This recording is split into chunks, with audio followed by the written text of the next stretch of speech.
Om Shanti 15 October 2025 प्रातः मुरली बाबा कहउछंती मीठे बच्चे आत्मा रूपे बैटेरी 84 मोटर अर्थात शरीर रे व्यवहार होइथिबा कारणरू शक्तिहीन होई जाइछि। एबे ताहाकु जोगर यात्रा रे रही भरपूर कर। आत्मा रूपी बैटेरी 84 मोटर अर्थात शरीर रे व्यवहार होइथिबा कारणरू शक्तिहीन होई जाइछि। एबे ताहाकु जोगर यात्रा रे रही भरपूर कर। प्रश्न, बाबा केउ संतान मानकु बहुत बहुत भाग्यशाली मने करूछंती? बाबा केउ संतान मानकु बहुत बहुत भाग्यशाली मने करूछंती? उत्तर, जाहांक पाखरे कौनसी जंजाल नाही, जिए निर्बंधन अटंती, एहीपरि संतान मानकु बाबा कहउछंती तुमे बहुत बहुत भाग्यशाली अट। तुमे जोगर यात्रा रे रही निजर बैटेरी को फुल चार्ज करि परिबो। जदि जोग न थाई केवल ज्ञान सुनाइबो तेबे तीर लागिबो नाही।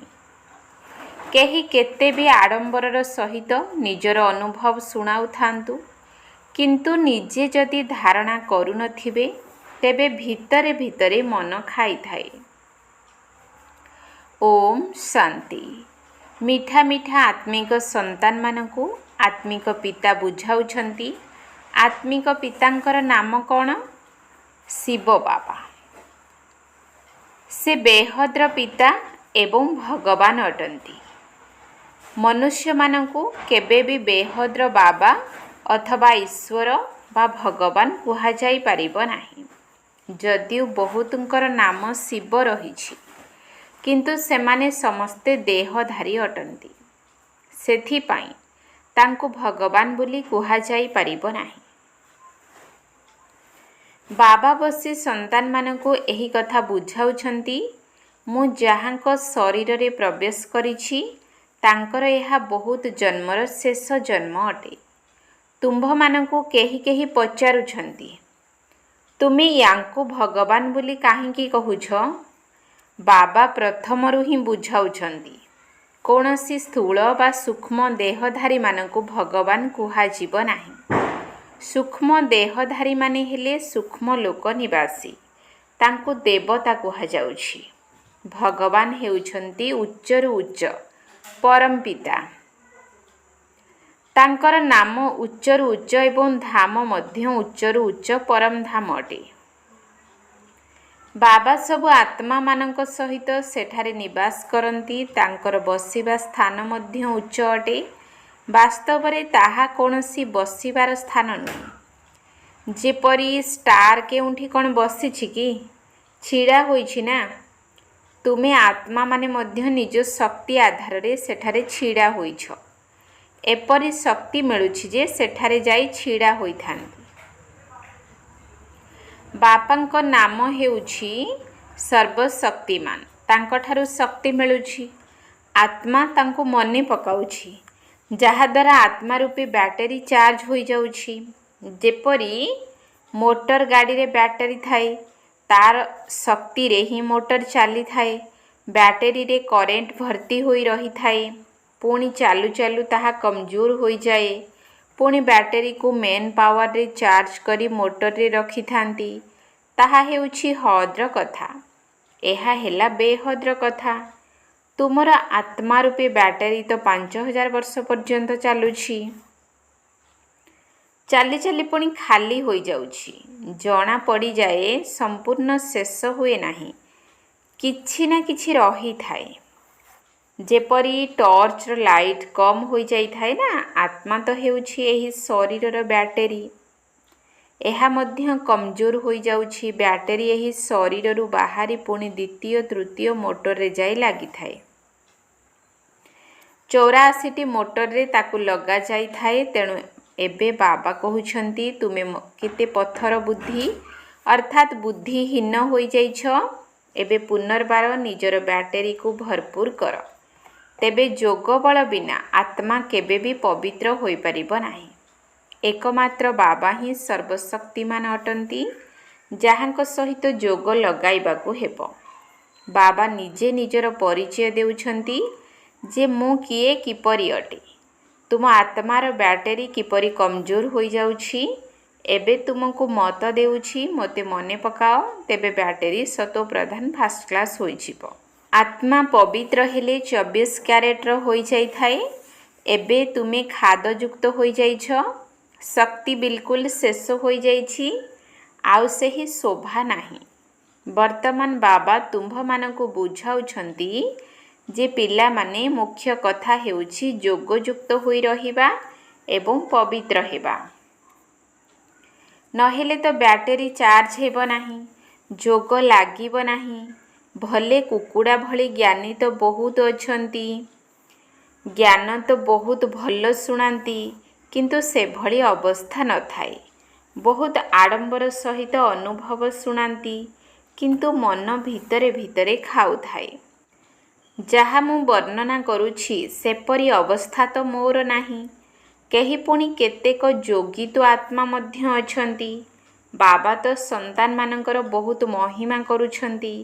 ବାବା କହୁଛନ୍ତି, ପିଲାମାନେ, ତୁମେମାନେ ବହୁତ ବହୁତ ଭାଗ୍ୟଶାଳୀ ଅଟ। ତୁମର ତ ବେଶୀ କିଛି ଜଞ୍ଜାଳ ନାହିଁ। ଯାହାର ଅନେକ ସନ୍ତାନ ଥାଆନ୍ତି ତାଙ୍କର ବନ୍ଧନ ମଧ୍ୟ ରହିଥାଏ। ବାବାଙ୍କର କେତେ ସନ୍ତାନ ଅଛନ୍ତି। ସମସ୍ତଙ୍କୁ ଦେଖାରେଖା କରି ସମ୍ଭାଳିବାକୁ ପଡ଼ୁଛି। ବାବାଙ୍କୁ ମଧ୍ୟ ମନେ ପକାଇବାକୁ ହେବ। ପ୍ରେମିକଙ୍କର ସ୍ମୃତି ତ ବିଲକୁଲ ପକ୍କା ରହିବା ଦରକାର। ତୁମେ ଭକ୍ତି ମାର୍ଗରେ ବାବାଙ୍କୁ କେତେ ସ୍ମରଣ କରି ଆସିଛ।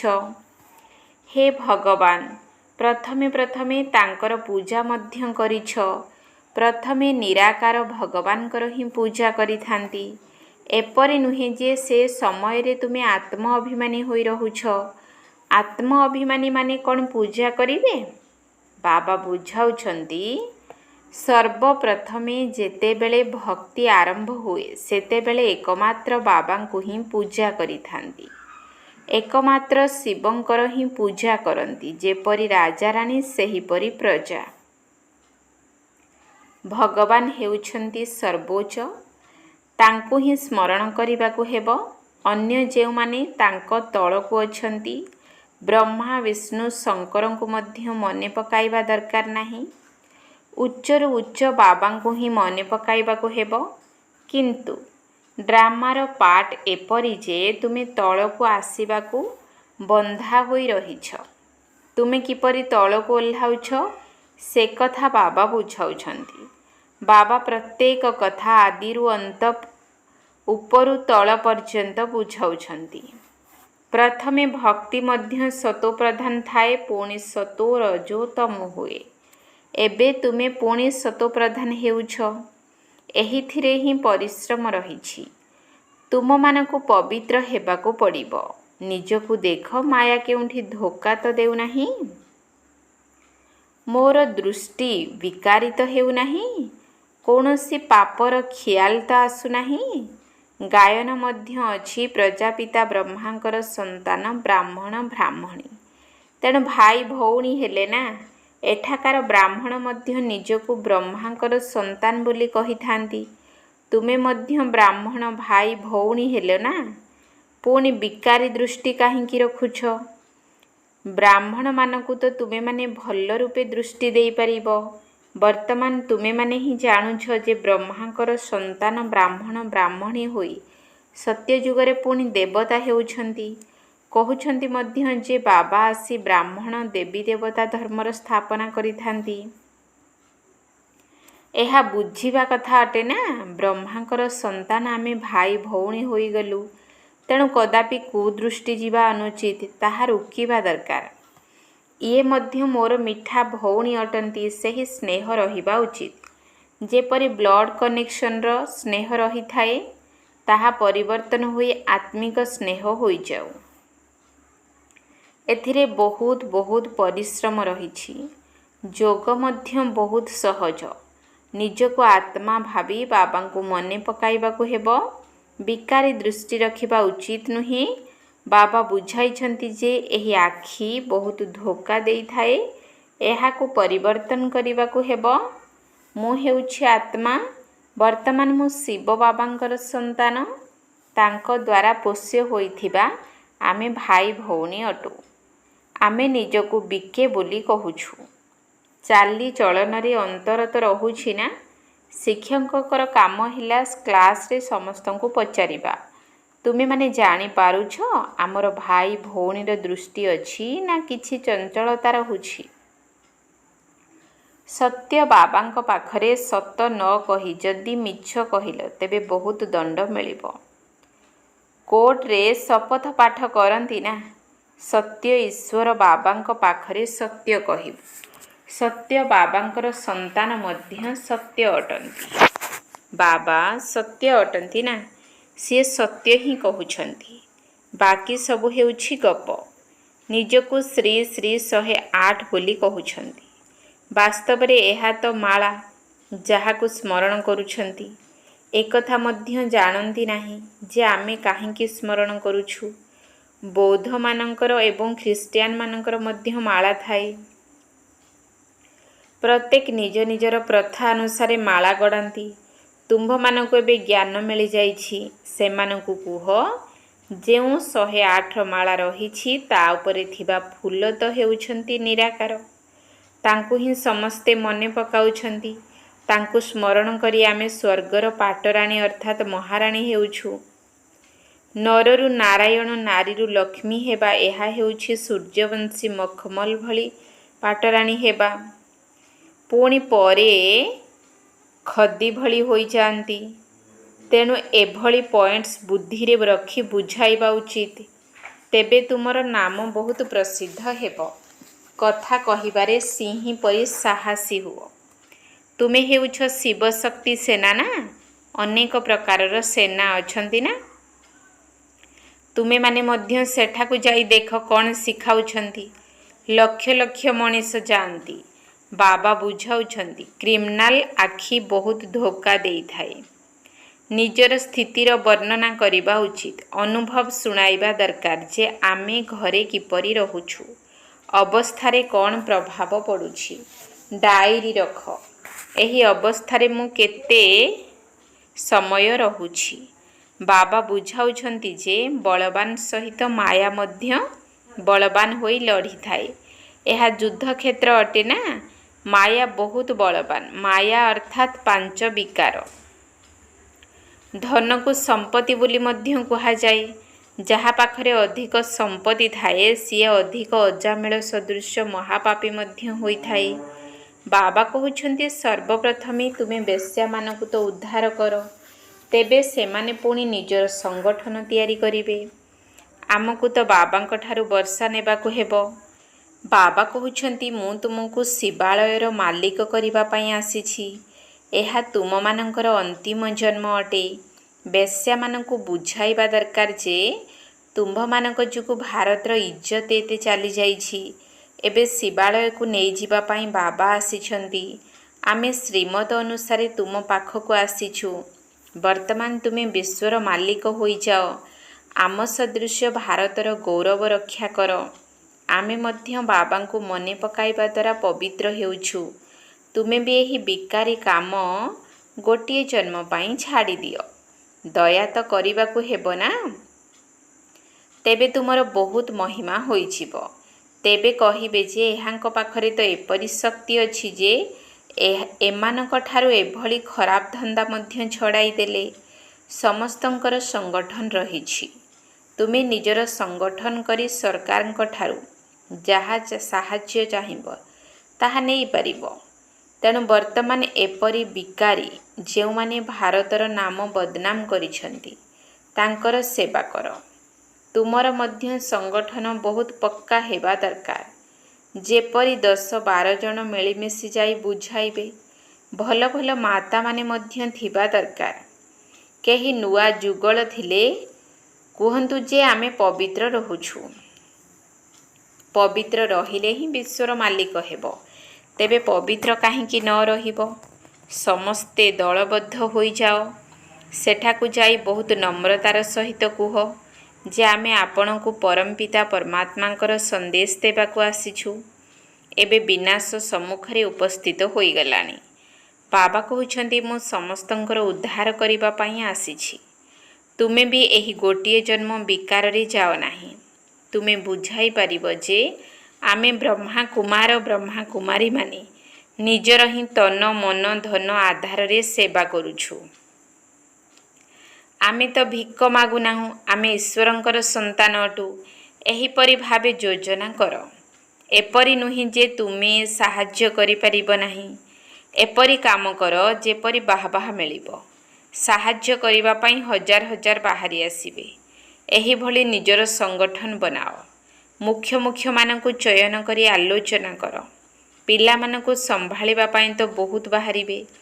ତୁମେ ଈଶ୍ୱରୀୟ ସେବାରେ ଲାଗିଯାଅ। ଏପରି ବିଶାଳ ହୃଦୟ ହେବା ଦରକାର ଯେପରି ସେବା ପାଇଁ ତତ୍କ୍ଷଣାତ୍ ବାହାରି ପଡ଼ିବେ। ଗୋଟିଏ ପାର୍ଶ୍ୱରେ ଏହି ସେବା ଏବଂ ଅନ୍ୟ ପାର୍ଶ୍ୱରେ ଗୀତା। ଏହି କଥାକୁ ମିଶାଇ କୁହ। ତୁମେ ଏହି ଲକ୍ଷ୍ମୀ ନାରାୟଣ ହେବା ପାଇଁ ପାଠ ପଢ଼ୁଛ। ତେଣୁ ତୁମ୍ଭମାନଙ୍କୁ ପରସ୍ପର ଭିତରେ ଏପରି ମତଭେଦ ରହିବା ଅନୁଚିତ। ଯଦି କୌଣସି କଥା ବାବାଙ୍କୁ ଲୁଚାଉଛ, ସତ୍ୟ କହୁନାହଁ, ତେବେ ନିଜର ହିଁ କ୍ଷତି କରୁଛ। ଆହୁରି 100 ଗୁଣା ପାପ ଚଢ଼ିଯିବ। ଆଚ୍ଛା, ମିଠା ମିଠା ଶିକିଲଧି ସନ୍ତାନମାନଙ୍କ ପ୍ରତି ମାତା ପିତା ବାପଦାଦାଙ୍କର ମଧୁର ସ୍ନେହ ସମ୍ପନ୍ନ ଶୁଭେଚ୍ଛା ଏବଂ ସୁପ୍ରଭାତ। ଆତ୍ମିକ ପିତାଙ୍କର ଆତ୍ମିକ ସନ୍ତାନମାନଙ୍କୁ ନମସ୍ତେ। ଆତ୍ମିକ ସନ୍ତାନମାନଙ୍କର ଆତ୍ମିକ ବାପଦାଦାଙ୍କୁ ନମସ୍ତେ ନମସ୍ତେ ନମସ୍ତେ। ସୁପ୍ରଭାତ। ଧାରଣା ପାଇଁ ମୁଖ୍ୟ ସାର। 1 ନମ୍ବର ପଏଣ୍ଟ, ଆମେ ମିଠା ବାବାଙ୍କର ସନ୍ତାନ ଅଟୁ। ତେଣୁ ପରସ୍ପର ମଧ୍ୟରେ ମିଠା ଭଉଣୀ ଭାଇ ହୋଇ ରହିବାକୁ ହେବ। କେବେ ବି ବିକାରର ଦୃଷ୍ଟି ରଖିବାର ନାହିଁ। ଦୃଷ୍ଟିରେ ଯଦି କୌଣସି ଚଞ୍ଚଳତା ଆସୁଛି, ତେବେ ରୁହାନୀ ଡାକ୍ତରଙ୍କୁ ସତ୍ୟ କଥା ଶୁଣାଇବାକୁ ହେବ। ଆମେ ମିଠା ବାବାଙ୍କର ସନ୍ତାନ ଅଟୁ। ତେଣୁ ପରସ୍ପର ମଧ୍ୟରେ ମିଠା ଭଉଣୀ ଭାଇ ହୋଇ ରହିବାକୁ ହେବ। କେବେ ବି ବିକାରୀ ଦୃଷ୍ଟି ରଖିବାର ନାହିଁ। ଦୃଷ୍ଟିରେ ଯଦି କୌଣସି ଚଞ୍ଚଳତା ଆସୁଛି, ତେବେ ରୁହାନୀ ଡାକ୍ତରଙ୍କୁ ସତ୍ୟ କଥା ଶୁଣାଇବାକୁ ହେବ। 2 ନମ୍ବର ପଏଣ୍ଟ, ପରସ୍ପର ମଧ୍ୟରେ କେବେ ବି ମତଭେଦରେ ଆସିବାର ନାହିଁ। ଖୋଲା ହୃଦୟର ସହିତ ସେବା କରିବାର ଅଛି। ନିଜର ତନ ମନ ଧନ ଦ୍ୱାରା ବହୁତ ନମ୍ରତାର ସହିତ ସେବା କରି ସମସ୍ତଙ୍କୁ ବାବାଙ୍କର ପରିଚୟ ବା ସନ୍ଦେଶ ଦେବାକୁ ହେବ। ପରସ୍ପର ମଧ୍ୟରେ କେବେ ବି ମତଭେଦରେ ଆସିବାର ନାହିଁ। ଖୋଲା ହୃଦୟର ସହିତ ସେବା କରିବାର ଅଛି। ନିଜର ତନ ମନ ଧନ ଦ୍ୱାରା ବହୁତ ନମ୍ରତାର ସହିତ ସେବା କରି ସମସ୍ତଙ୍କୁ ବାବାଙ୍କର ପରିଚୟ ବା ସନ୍ଦେଶ ଦେବାକୁ ହେବ। ବରଦାନ, ନିଜର ପ୍ରତ୍ୟେକ କର୍ମକୁ ଚରିତ୍ର ରୂପରେ ଗାୟନ ଯୋଗ୍ୟ କରୁଥିବା ମହାନ ଆତ୍ମା ଭବ। ନିଜର ପ୍ରତ୍ୟେକ କର୍ମକୁ ଚରିତ୍ର ରୂପରେ ଗାୟନ ଯୋଗ୍ୟ କରୁଥିବା ମହାନ ଆତ୍ମା ଭବ। ମହାନ ଆତ୍ମା ତାଙ୍କୁ କୁହାଯିବ ଯାହାଙ୍କର ପ୍ରତ୍ୟେକ ସଂକଳ୍ପ ପ୍ରତ୍ୟେକ କର୍ମ ମହାନ ହୋଇଥିବ। ଗୋଟିଏ ବି ସଂକଳ୍ପ ସାଧାରଣ ବା ବ୍ୟର୍ଥ ହୋଇନଥିବ। କୌଣସି ବି କର୍ମ ସାଧାରଣ ବା ନିରର୍ଥକ ହୋଇନଥିବ। କର୍ମେନ୍ଦ୍ରିୟ ଗୁଡ଼ିକ ଦ୍ୱାରା ଯାହା ବି କର୍ମ ହେଉଥିବ, ତାହା ଅର୍ଥ ସହିତ ହେଉଥିବ। ସମୟ ମଧ୍ୟ ମହାନ କାର୍ଯ୍ୟରେ ସଫଳ ହେଉଥିବ। ତେବେ ଯାଇ ପ୍ରତ୍ୟେକ ଚରିତ୍ର ଗାୟନ ଯୋଗ୍ୟ ହେବ। ମହାନ ଆତ୍ମାମାନଙ୍କର ହିଁ ସ୍ମାରକୀ ହର୍ଷିତ ମୂରତ, ଆକର୍ଷଣ ମୂରତ ଏବଂ ଅବ୍ୟକ୍ତ ମୂରତ ରୂପରେ ରହିଛି। ସ୍ଲୋଗାନ, ଯଦି ମାନ ସାନ ପାଇବାର ଇଚ୍ଛାକୁ ଛାଡ଼ି ସ୍ୱମାନରେ ସ୍ଥିତ ହୋଇଯିବ, ତେବେ ସମ୍ମାନ ଛାଇ ଭଳି ତୁମ ପଛେ ପଛେ ଆସିବ। ଯଦି ମାନ ସାନ ପାଇବାର ଇଚ୍ଛାକୁ ଛାଡ଼ି ସ୍ୱମାନରେ ସ୍ଥିତ ହୋଇଯିବ, ତେବେ ସମ୍ମାନ ଛାଇ ଭଳି ତୁମ ପଛେ ପଛେ ଆସିବ। ଅବ୍ୟକ୍ତ ଇଶାରା, ନିଜ ପ୍ରତି ଏବଂ ସମସ୍ତଙ୍କ ପ୍ରତି ନିଜର ସଂକଳ୍ପ ଦ୍ୱାରା ଯୋଗର ଶକ୍ତି ଗୁଡ଼ିକୁ ପ୍ରୟୋଗ କର। ଯେପରି କୌଣସି ସ୍ଥୂଳ କାର୍ଯ୍ୟ କରିବା ସହିତ ସଂକଳ୍ପ ଦ୍ୱାରା ଶ୍ରେଷ୍ଠ ପ୍ରକମ୍ପନ ବିଚ୍ଛୁରିତ କରିବାର ସେବା କର। ଯେପରି ବ୍ୟବସାୟ କରୁଥିବା ବ୍ୟକ୍ତି ସ୍ୱପ୍ନରେ ମଧ୍ୟ ନିଜର ବ୍ୟବସାୟକୁ ଦେଖିଥାଏ, ସେହିପରି ତୁମର କାମ ହେଲା ବିଶ୍ୱର କଲ୍ୟାଣ କରିବା। ଏହା ହିଁ ତୁମମାନଙ୍କର ଆକ୍ୟୁପେସନ୍ ଅର୍ଥାତ୍ ବୃତ୍ତି ଅଟେ। ଏହି ଆକ୍ୟୁପେସନ୍କୁ ସ୍ମୃତିରେ ରଖି ସର୍ବଦା ସେବାରେ ବ୍ୟସ୍ତ ରୁହ। ଯଦି ସେବାର ଫଳ ମିଳିଯିବ ତେବେ ମାୟାଜିତ ସହଜରେ ହୋଇଯିବ। ସେଥିପାଇଁ ଯେତେବେଳେ ବି ବୁଦ୍ଧିକୁ ଅବସର ମିଳୁଛି ସେବା କରିବାରେ ଲାଗିପଡ଼।